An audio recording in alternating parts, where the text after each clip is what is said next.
C total બે counter એમાંથી ગમી રહ્યા છે. સૌથી પહેલા આપણે વાત કરીએ ભારત હેવી ઇલેક્ટ્રિકલ્સની.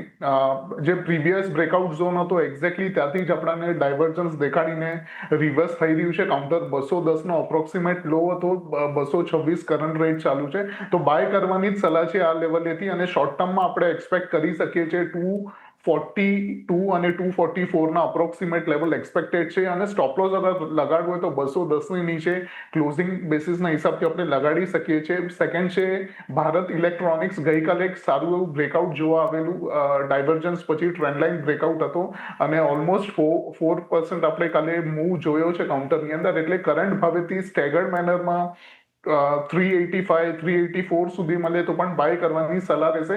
સ્ટોપ લોસ 370 ની નીચે રહેશે અને શોર્ટ ટર્મમાં 410 415 ના લેવલ્સ એક્સપેક્ટેડ છે આની અંદર.